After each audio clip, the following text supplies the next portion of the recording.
la puissance de l'ennemi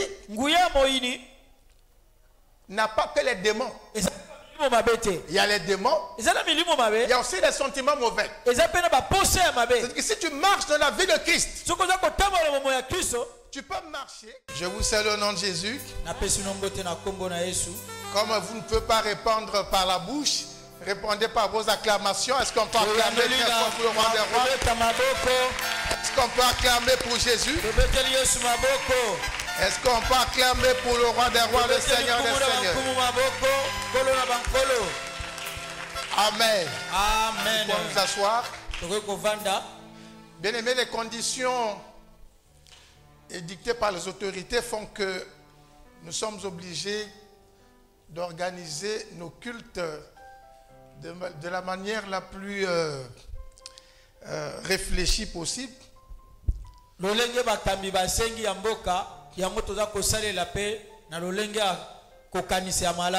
allons avoir 1 heure seulement par culte. Parce qu'avec les effectifs de 50, nous risquons d'aller à 4 cultes. Donc chaque culte avec 50 personnes prendra 1 heure. Il y a déjà beaucoup de bien-aimés qui attendent dehors. Et dès qu'on finit avec vous, eux ils vont rentrer et on va continuer encore. Dieu soit loué. Alors inclinons-nous ensemble pour la prière. Seigneur, nous te rendons grâce pour ces moments merveilleux.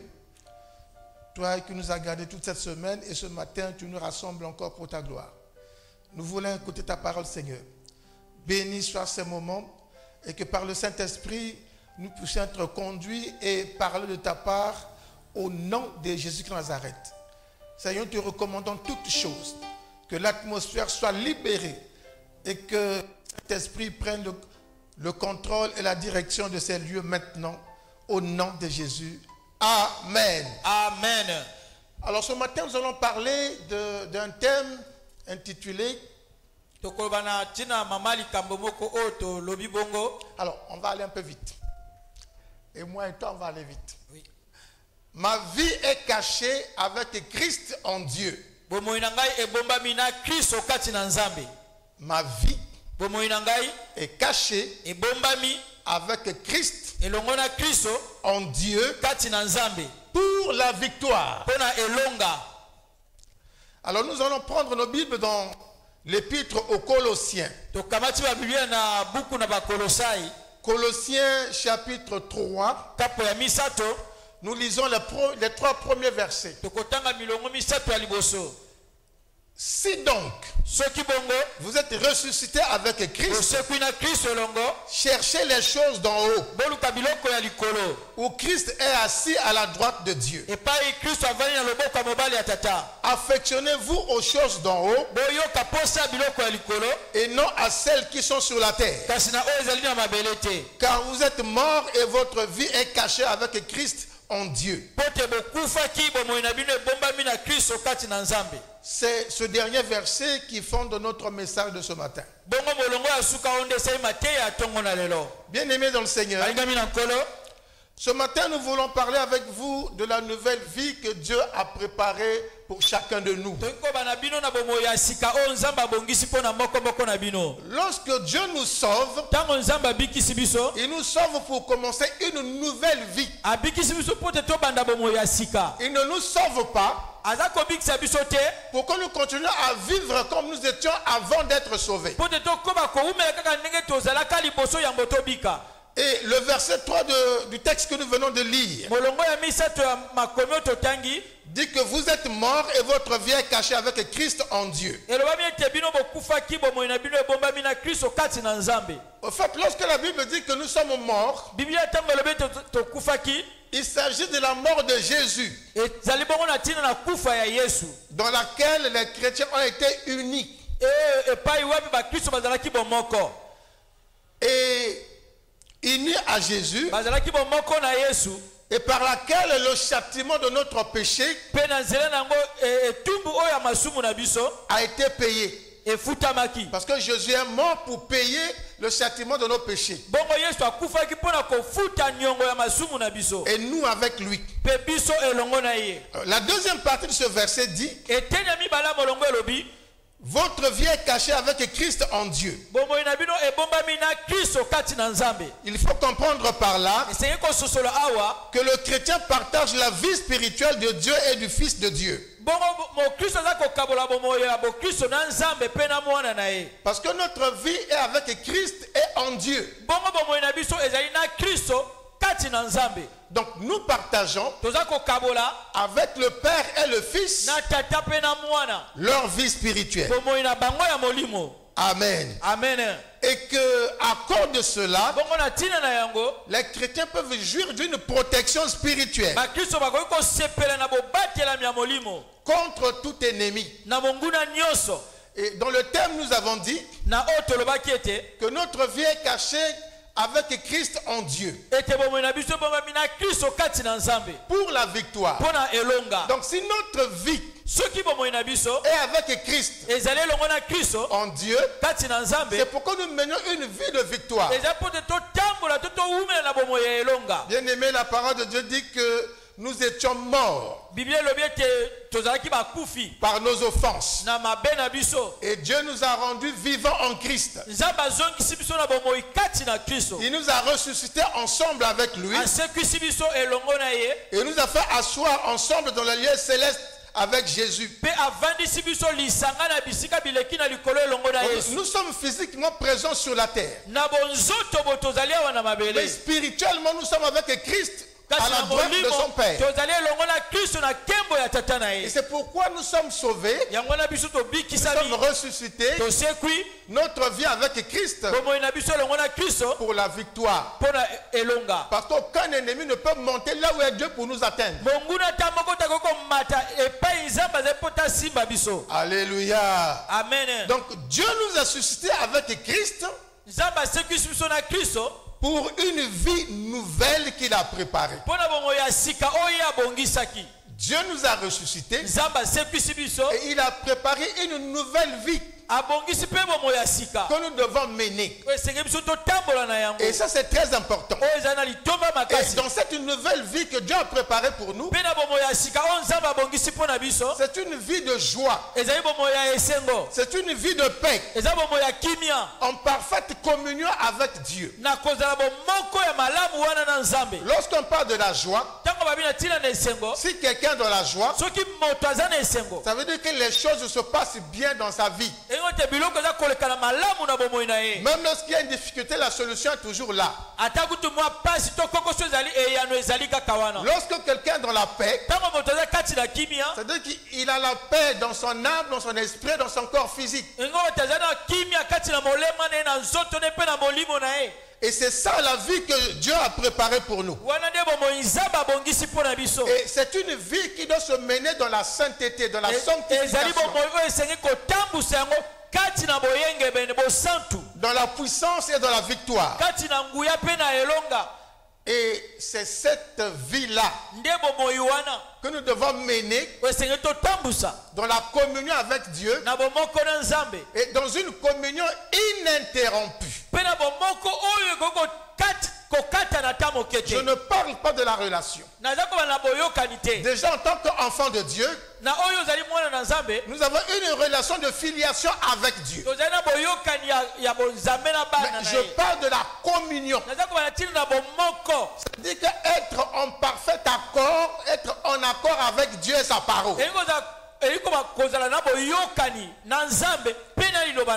Penser la même chose que Dieu. Quand Dieu pense quelque chose, tu connais la chose et tu agis comme Dieu. Et c'est ça la communion avec Dieu. Et la nouvelle vie doit être menée dans cette communion ininterrompue. C'est-à-dire que notre communion avec Dieu doit être sans réserve, sans rupture. À chaque instant, en tout lieu, partout, nous devons nous sentir toujours la main dans la main avec Dieu.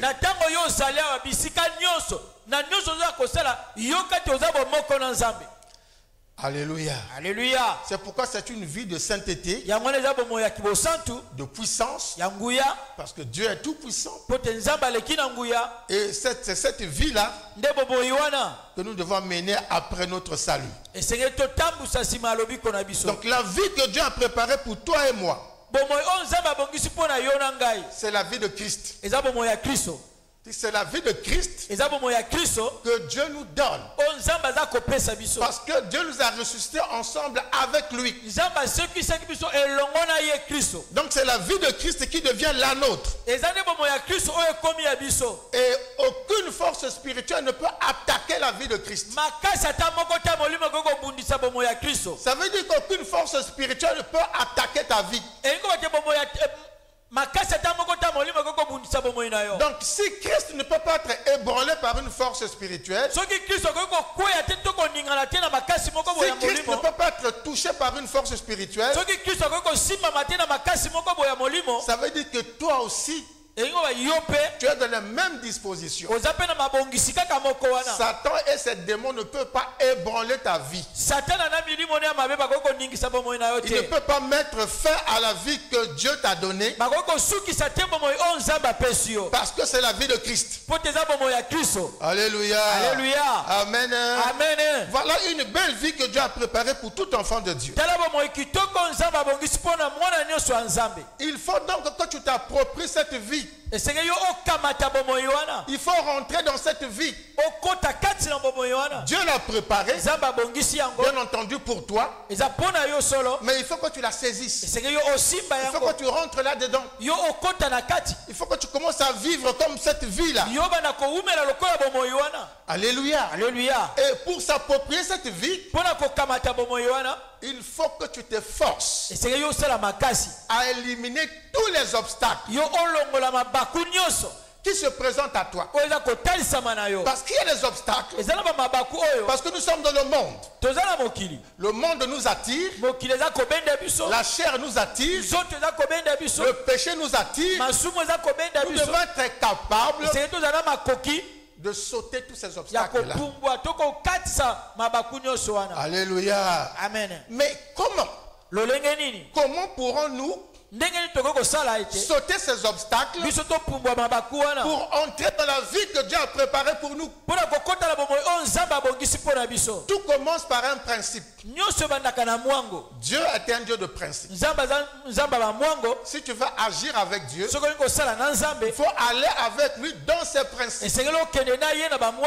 Alléluia. Alléluia. Il faut aller avec lui dans les principes. Le premier principe pour rentrer dans la vie que Dieu a préparée pour toi, la vie de Christ, ce premier principe dit ceci: il y a deux portes. Il y a une qui est ouverte, l'autre est fermée. Celle qui est ouverte, c'est la vie du monde, c'est la vie de la chair, c'est la vie du péché. Alors dans le premier principe, il faut donc que tu te lèves et que tu fermes définitivement et totalement cette porte de la chair, du monde et du péché. Il ne faut pas l'entrebâiller seulement. Il faut seulement fermer ça un peu et puis tu peux voir. Il faut la fermer et la sceller pour de bon. Alors quand tu as fermé cette porte qui était ouverte, alors tu ouvres l'autre qui était fermée. Tu ouvres donc la porte et tu l'ouvres pour de bon pour l'éternité. Et c'est cette porte-là qui va te faire entrer dans la vie de Christ que Dieu a préparée pour toi. Voilà le premier principe. Parce que si tu ne fermes pas la porte ouverte et que tu n'ouvres pas la porte qui était fermée, tu ne pourras pas vivre la vie de Christ que Dieu a préparée pour toi. C'est donc ce qu'il faut que tu retiennes ce matin. Tu es enfant de Dieu. Dieu a préparé une vie pour toi, mais il faut l'apprendre. Pour l'apprendre, il faut fermer la porte du péché et ouvrir cette porte de la vie éternelle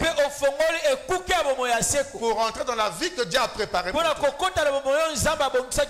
Alléluia. Alléluia. Amen. Amen. Bien-aimé, Dieu nous sauve pour nous avoir avec lui, pour marcher comme il veut, pour l'adorer et pour vivre une nouvelle vie. J'insiste là-dessus. C'est pourquoi l'apôtre Paul, quand il s'adresse à l'église de Rome et de Corinthe, il insiste là-dessus. Il dit celui qui est en Christ, les choses anciennes sont passées. C'est-à-dire que la vie ancienne est passée. Toutes choses sont devenues nouvelles avec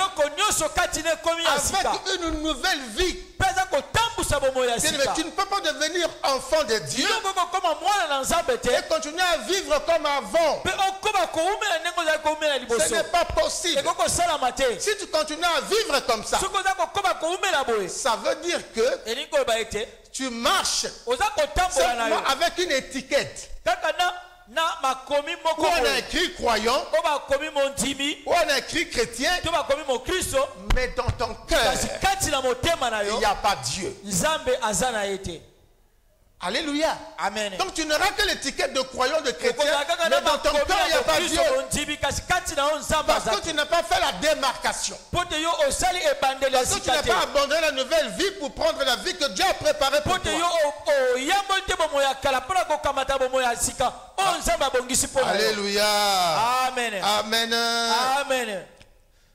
Si tu prends cette vie de Jésus que Dieu a préparé pour toi, alors toutes les victoires de Christ seront tes victoires. Parce que ta vie c'est la vie de Jésus. Comme la vie de Jésus est faite de victoire, toi aussi ta vie sera faite de victoire. Alléluia. Amen. Amen. Amen. Est-ce que nous sommes ensemble? Est-ce que tu peux acclamer pour Jésus?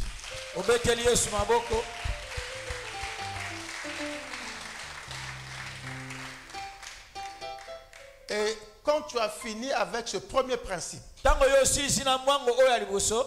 alors tu rentres dans le processus pour marcher dans la vie de Christ. Le processus commence avec ce premier point qui est l'obéissance. L'obéissance à la parole de Dieu. L'obéissance à la volonté de Dieu. Même les parents que nous sommes à la maison, lorsque l'enfant est encore bébé, on peut accepter des caprices. Mais quand l'enfant commence à atteindre 6 ans, 7 ans, la première chose qu'on lui apprend, c'est l'obéissance. Comme papa appelle, il faut venir. Comme papa envoie, il faut partir. Comme papa dit tais-toi, il faut te taire.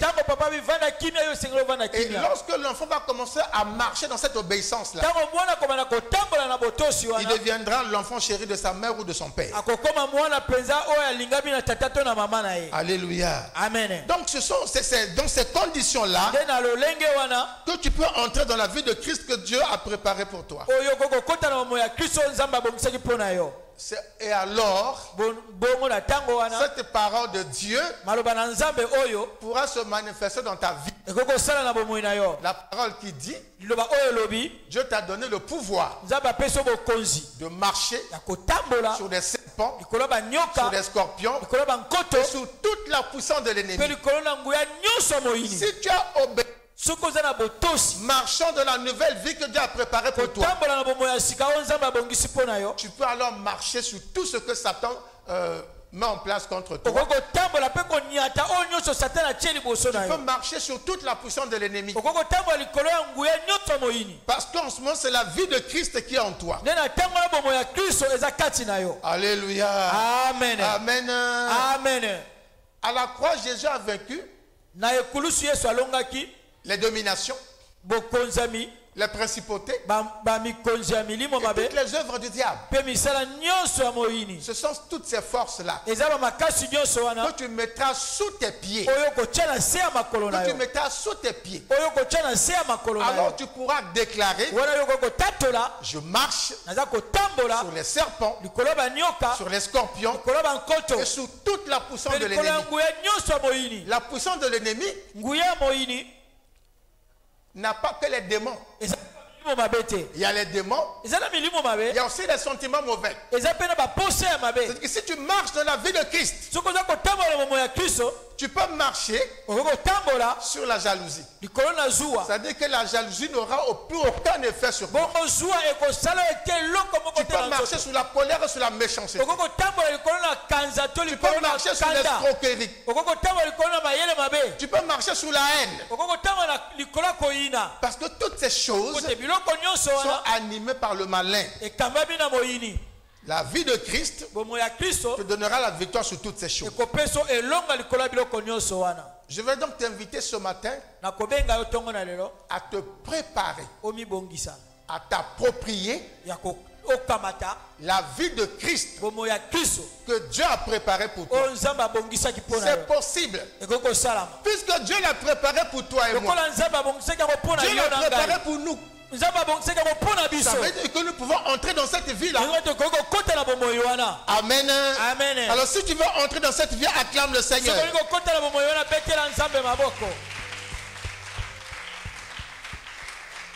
Parce que c'est la vie de Christ qui te donnera la victoire sur toutes les forces spirituelles. Alors maintenant, je te demande de te mettre debout. Maintenant, nous pouvons nous mettre debout. Et tu lèves tes mains vers le ciel. Les chante rapidement. Rapidement.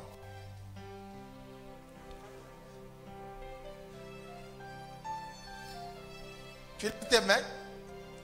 Tu commences à prier.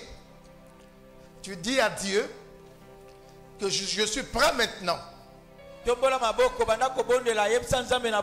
ferme la porte du monde, de la chair, de la loi du péché, et ouvre pour toujours la porte de la vie de Christ. Prions le Seigneur. Et les chantres vont nous donner un cantique. Un bon cantique. Et rapidement les chantres. D'où me viendra le secours? Je lève mes yeux vers les montagnes. D'où me viendra le secours? Je lève mes yeux. Ferme la porte du monde. Ferme la porte de la chair. Ferme la porte du péché. Et ouvre la porte de la vie de Christ. Ouvre la porte de la sainteté. De la sanctification. Ouvre la porte de la puissance de Dieu. Et sois victorieux sur toute la force du mal. Au nom de Jésus.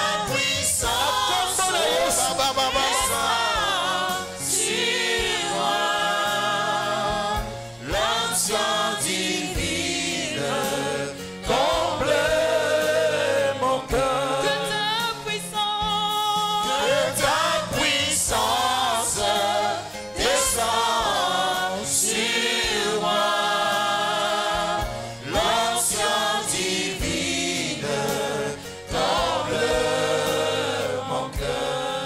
mains vers le Seigneur. Éternel notre Père, nous te rendons grâce pour ta parole. Je te prie, mon Père, dans le nom puissant de Jésus, de faire que ton peuple qui a écouté cette parole adhère à cette parole par la foi. Que chacun s'élève pour s'approprier la vie de Christ que tu as préparée pour chacun de nous. Donne la force, oh Dieu, à tes enfants de fermer la porte du monde et de la chair et de s'ouvrir la porte de la vie de Christ, la vie de la victoire, la vie de la sainteté, la vie de puissance avec toi. Au nom de Jésus Nazareth. Merci Seigneur. Amen. Amen. Nous pouvons acclamer pour le Seigneur.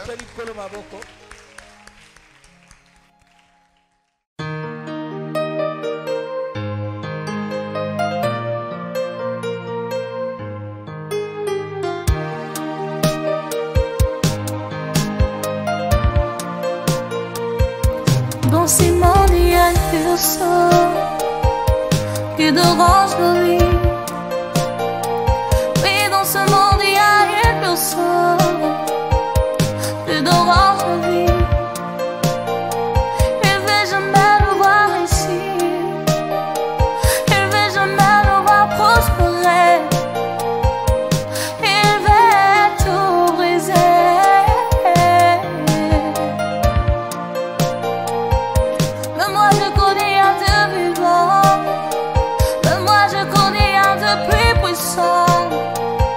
Dans le ciel, il est le roi de rois. Sur la terre, il gouverne. En enfer, il est le grand guerrier. Alléluia, Yahweh. Que ton esprit remplit mon cœur. Que ton esprit remplit mon âme. Remplis-moi de ton autorité.